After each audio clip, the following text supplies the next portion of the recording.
My family erased me from their lives for 8 full years the moment I refused to hand over every dollar my father left me when he died. They called me selfish, ungrateful, and broken beyond repair. But everything changed. The evening my mother and stepfather strolled through the glass doors of my luxury day spa, and my stepfather dropped a legal document on my reception desk, demanding I sign over half of my business by midnight, or he would personally see to it that I was evicted before sunrise. What he did not know was that the threat he had just made was about to detonate directly in his own face. My name is Sophia, and I am 31 years old. I am the sole owner and founder of Solace, a high-end wellness spa and therapeutic retreat located in the heart of downtown Nashville. Before I tell you what happened that Tuesday evening, I need you to understand who I was 8 years ago, because the distance between that version of me and the woman standing behind the marble reception desk that night is the entire point of this story. I was 23 years old when my father lost his 3-year battle with pancreatic cancer. He had been quiet and steady my entire life, a man who worked double shifts at an auto parts warehouse for 2 decades so I would never have to feel uncertain about my future. When he passed, he left me a life insurance policy worth $120,000. He did not leave it to my mother, who had divorced him 8 years earlier and remarried within the same calendar year. He left it specifically to me, his only biological child, because he wanted me to go to cosmetology and aesthetics school and build something of my own. He told me that 3 weeks before he died, sitting in a hospital bed with tubes in his arm, his voice barely above a whisper. My mother and my stepfather had different ideas about that money. My stepfather ran a used car dealership on the outskirts of Nashville. It had never been particularly profitable, and his ego had always been significantly larger than his income. The moment my father's life insurance payout was confirmed, my stepfather sat me down in the living room of the house I had grown up in and explained, with the calm authority of a man who believed he owned every room he entered, that the family needed that money to stabilize the dealership. He called it an investment in all of our futures.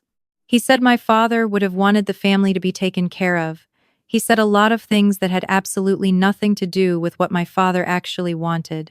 My stepsister, who was 20 at the time and had never held a job for longer than 3 months, added that it was only fair since my stepfather had raised me for years and deserved something in return. She said this while wearing a brand new pair of shoes my mother had just bought her. I said no. I said no clearly, respectfully, and with as much calm as a 23-year-old grieving her father could manage. And within 48 hours of that conversation, my stepfather told me to pack my belongings and leave the house. My mother stood in the kitchen doorway while he changed the front door code and did not say a single word in my defense. My stepsister watched from the top of the stairs with a look on her face I have never forgotten, somewhere between satisfaction and relief. I left with 2 suitcases, my father's watch, and $120,000 that I swore on his memory I would never allow anyone to take from me. I enrolled in aesthetics school the following month. I completed my licensure. I worked back-to-back shifts at a hotel spa for 3 years while studying business operations at night. I lived in a studio apartment so small, the kitchen and the bedroom were the same room.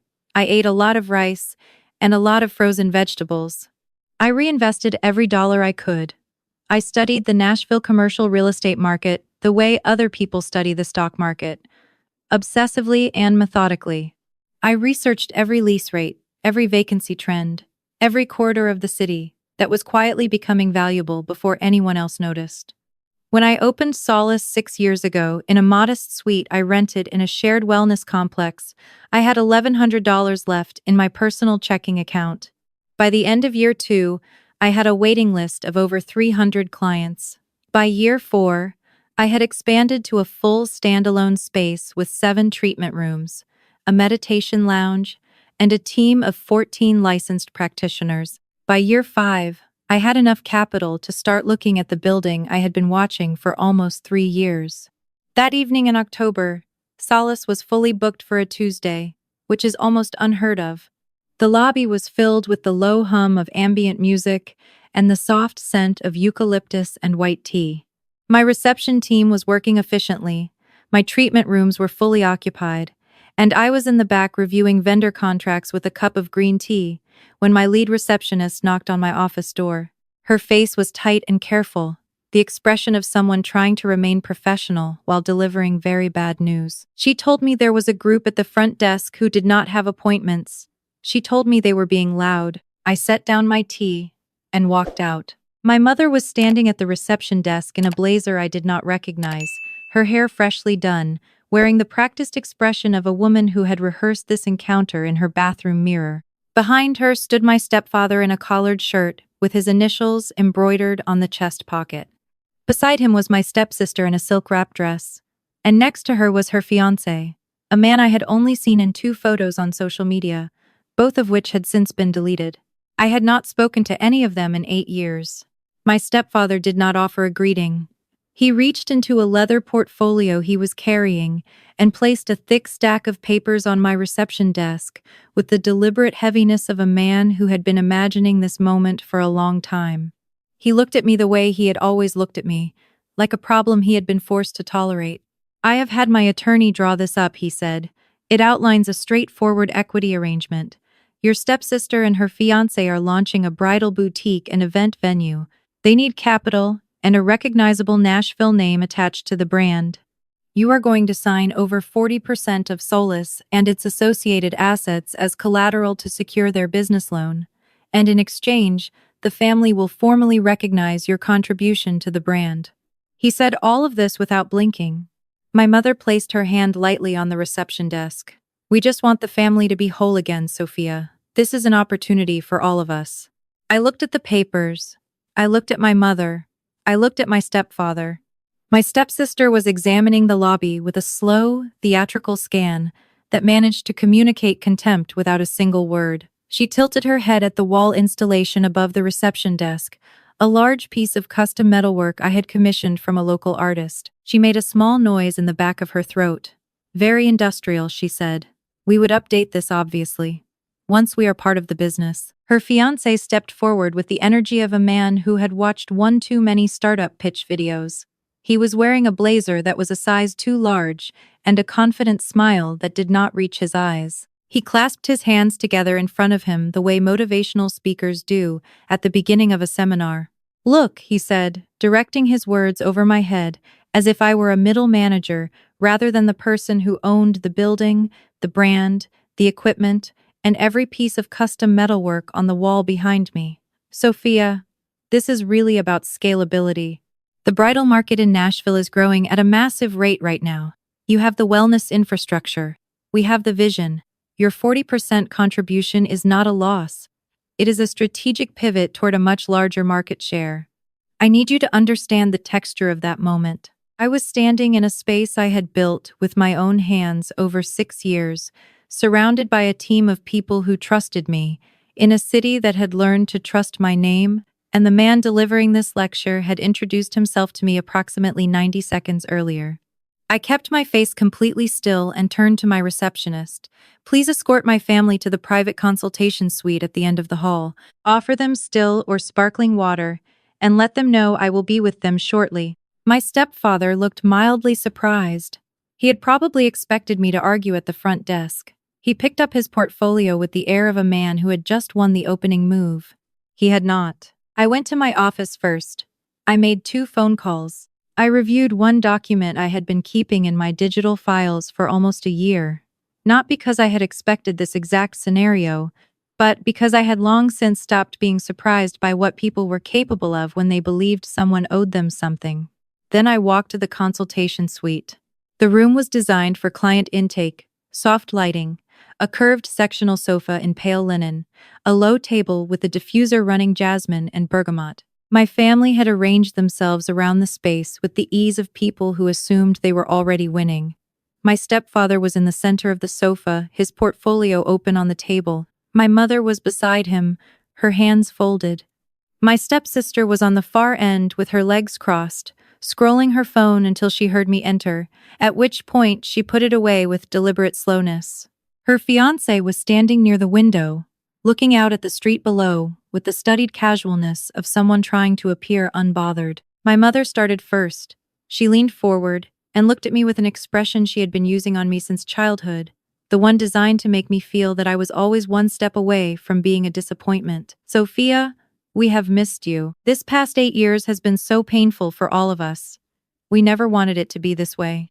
Your stepfather and I have talked about this for a long time. We want a relationship with you, and this business arrangement is a way to build that bridge. I poured myself a glass of water from the carafe on the table, settled into the chair across from them, and said nothing. I had spent years in therapy learning to sit inside silence without filling it. She continued, the words becoming slightly more urgent. We know things ended badly, but you were so young, and you were grieving, and you made a decision that hurt this family financially at a very vulnerable time. We are not here to relitigate that.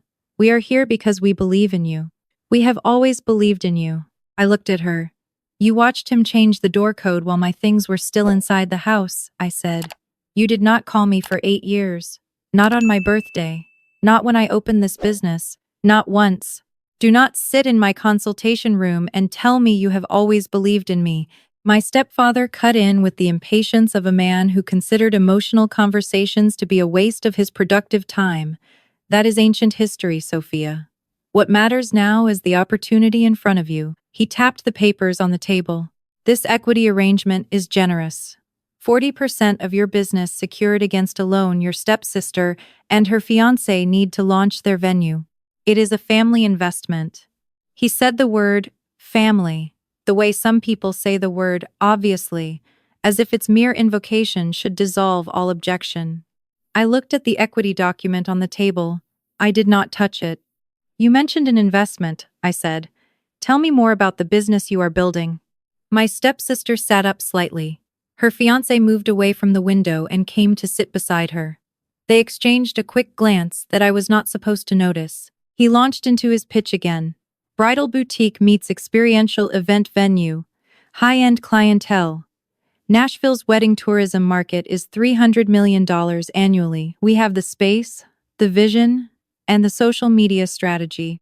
We just need operational backing and a reputable wellness brand to anchor the wellness programming component of the venue. I asked which space they had secured. My stepsister shifted on the sofa. We are finalizing the lease, she said. I asked whether the lease had been signed. We are in negotiations, her fiancé said with the smooth pivot of someone who had practiced answering this specific question in the mirror. I asked who was financing the boutique inventory. We are working through the details. I asked what their current capital position was. There was a pause, a small but significant pause. My stepfather stepped over it immediately. That is not the relevant question here. The relevant question is whether you are going to be a team player and support your family. He reached into his portfolio and pulled out a second sheet of paper, a typed letter, on plain stationery. He set it on top of the equity document with the deliberate weight of a final move. I have done my homework, Sophia. I know who owns this building. Martin Caldwell. I have known Martin for 15 years. We golf together at the Hermitage Club every other Saturday. He is a reasonable man. But commercial tenants who create friction with landlords do not generally find their lease renewals going smoothly. You are up for renewal in 4 months. He let that sit. If you would rather lose this space and start over, then do something decent for your family. That is a choice you can make.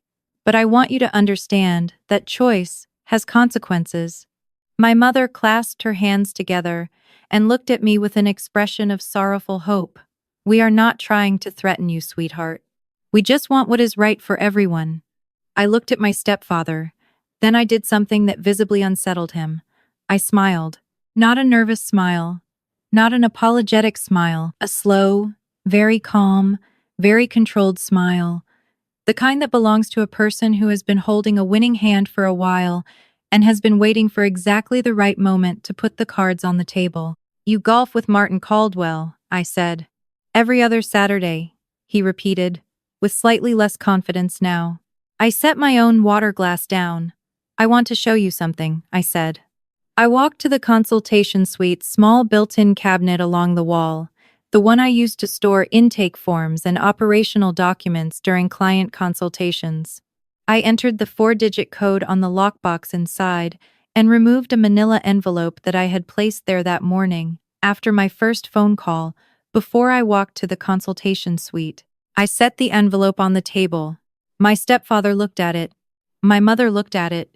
My stepsister's fiancé leaned forward slightly, his casual posture finally cracking. I removed a single document from the envelope. It was a 2-page commercial real estate purchase agreement with the official seal of Davidson County, Tennessee at the top. I placed it face up in the center of the table, directly on top of his equity contract and his letter about Martin Caldwell. Martin Caldwell sold this building 14 months ago, I said.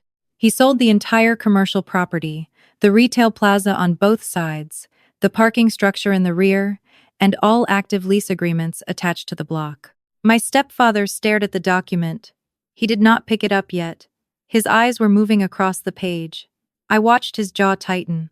I sold my own property, he said, the words coming out slowly, like a man testing each one for structural integrity. Martin did not tell me. Read the buyer's name, I said. He picked up the document. His eyes moved to the section detailing the purchaser. The name on the line was the name of my holding company, Clarity Property Group LLC, sole managing member listed as me, with my full legal name in clean black print. The color in his face changed.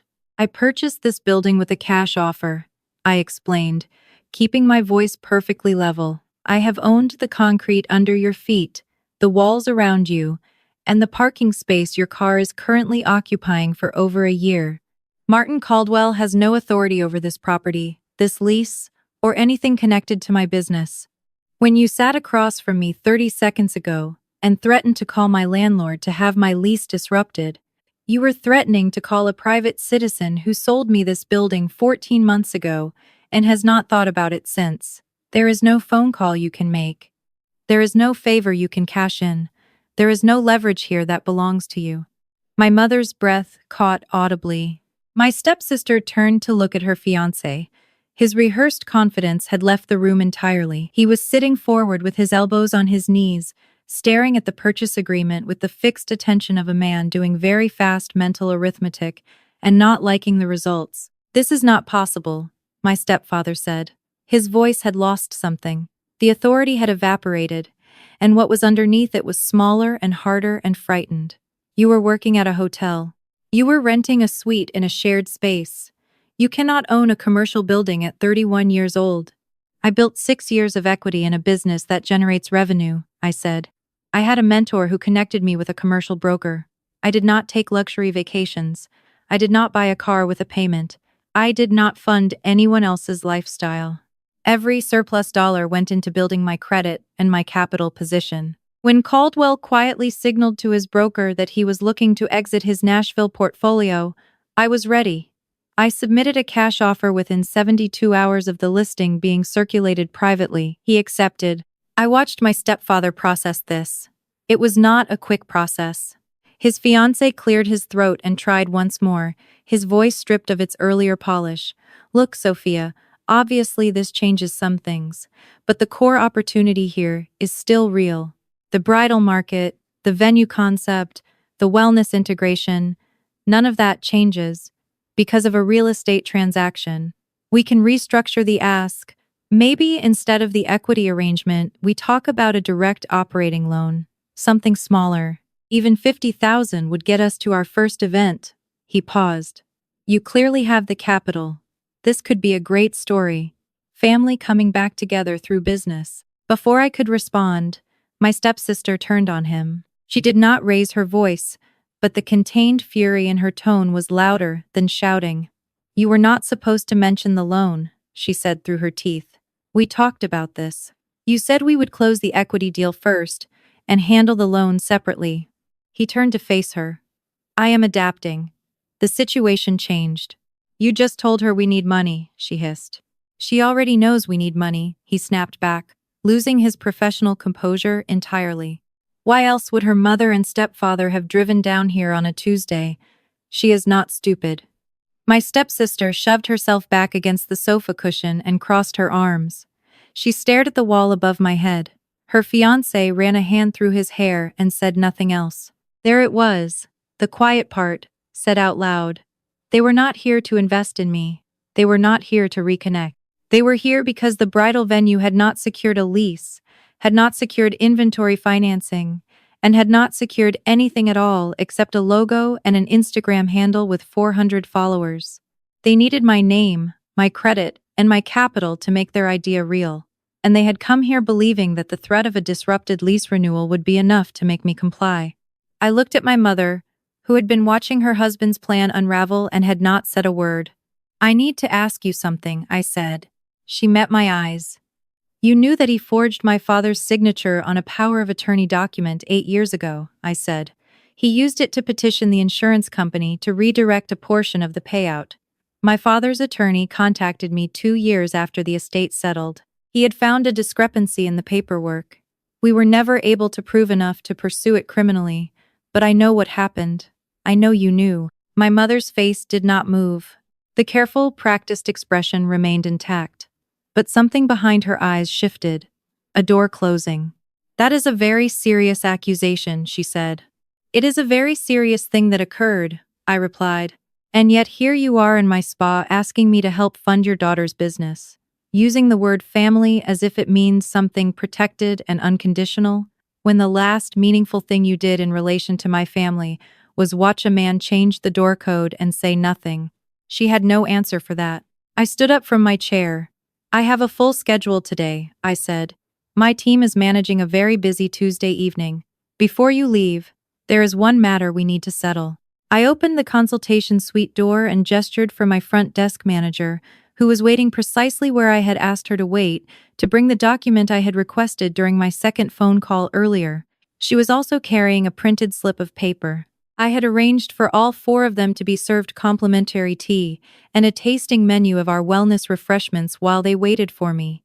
It was a standard courtesy we extended to all visitors in the consultation suite. In this case, it had been 4 herbal teas, a selection of our premium adaptogen wellness shots priced individually on our retail menu, a plate of our house-made therapeutic energy bites, which were also individually priced on our service menu, and full use of the ambient comfort amenities in the suite for 40 minutes. I placed the printed itemized receipt on the table. "In the state of Tennessee, wellness refreshments served at a private spa facility are billable services," I said.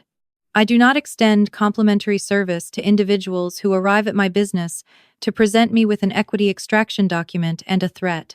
The total for today's consultation suite usage comes to $264. "You are welcome to settle this at the front desk on your way out." My stepfather stared at the receipt.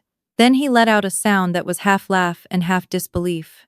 "You cannot be serious." "I am entirely serious." He reached into his jacket for his wallet, with the deliberate performance of a man who wanted everyone in the room to know he was not rattled. He pulled out a credit card and held it up. "Run it." I walked him to the front desk personally. My receptionist ran the card. We both watched the small screen on the terminal cycle through its processing sequence. The terminal beeped. The screen displayed a single word in red. "Declined." My stepfather's jaw tightened. "Try again. It is a new card." She tried again. The same result. He took the card back and pulled out a second one, pressing it into her hand without making eye contact with me. My receptionist ran the second card. The terminal beeped again. "Declined." My stepsister had followed us to the front desk.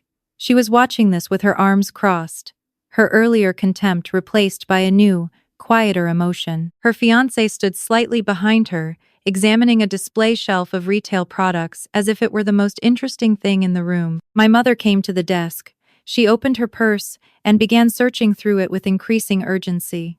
"I cannot find my card," she said, her voice thinner now. "I know I had it. Let me look again." My stepfather turned to her. "Give him the business card. He means the fiancé." My stepsister immediately said, "He does not have access to that account right now." My stepfather turned to look at her. "What does that mean?" She looked at the floor. He turned to her fiancé. "Marcus, pay for the beverages." Her fiancé, whose name I now knew was Marcus, turned away from the retail shelf slowly. He reached into his pocket and removed his phone. "I have Apple Pay," he said. He held it to the reader. The reader declined it. His account was flagged as insufficient funds. He stared at his own phone. My stepfather's neck had turned a deep red. He pointed at my receptionist. "This is a system error on your end. Your reader is broken." She looked at me. I looked at him. "Our reader processed 42 transactions today," I said. "All of them went through." The lobby had 3 other clients, seated in the waiting area. 2 of them there for late afternoon appointments, 1 completing intake paperwork. They were not looking at us. They were very carefully not looking at us, which meant they were acutely aware of exactly what was happening. My stepfather lowered his voice to a register he used when he wanted to sound authoritative without being overheard. "I am going to handle this payment when I get home. You have my word. Let us not make this into something embarrassing." I spoke at normal volume. Under Tennessee Consumer Protection Statute, consuming services at a licensed wellness facility without the means or intent to pay constitutes theft of services, I said. For a total exceeding $250, that is a Class A misdemeanor. If you leave this premises without settling this balance, I will be required to contact Metro Nashville Police and file a report. My stepfather looked at me for a long moment. His expression went through several things: contempt, calculation, and then, finally, something that looked almost like the beginning of understanding, not of his own wrong, but of the depth of the gap between what he had expected this evening to be and what it had actually become. My stepsister grabbed her fiancé's arm and began digging through her own bag. She eventually produced a prepaid card she had forgotten was in a side pocket. She asked my receptionist to run it for exactly $264. It was declined for $32. She scraped together the remainder in cash, pulled from her wallet in small bills. My receptionist accepted it with perfect professionalism and printed a receipt. My mother still had not found her card. My stepfather picked up his portfolio from the front desk. He straightened his collared shirt with the embroidered initials. He looked at me one final time, and I saw him working to reassemble whatever version of himself he had walked in with. But the pieces had shifted and would not align the same way. "You will regret this," he said. Not loudly, just flatly, the way someone says a thing when they are out of anything else to say. I opened the front door of solace for them. "You are welcome to dispute the lease and equity matter through your attorney," I said. "My own attorney's contact information is printed on every commercial document. I hope you have a safe drive home." They left. The glass door closed behind them. The lobby went quietly back to its ambient hum. The client, completing intake paperwork, looked up from her clipboard and said, "Is it always this exciting on Tuesdays?" My receptionist made a sound that was professionally almost a laugh. I went back to my office, sat down, picked up my green tea, and finished reviewing my vendor contracts. 3 weeks later, I received a call from my commercial real estate attorney. My stepfather's dealership occupied a commercial space in an outer Nashville corridor. He had been on a month-to-month lease at that location for over 2 years because the original long-term landlord had sold the property in a distressed sale during a slow quarter. The new owner of that property was a small holding company called Brentwood Asset Partners. My attorney informed me that Brentwood Asset Partners had been acquired as a subsidiary of Clarity Property Group LLC 6 months earlier during a portfolio expansion. I had become my stepfather's landlord 11 weeks before that Tuesday evening in October, without knowing it at the time.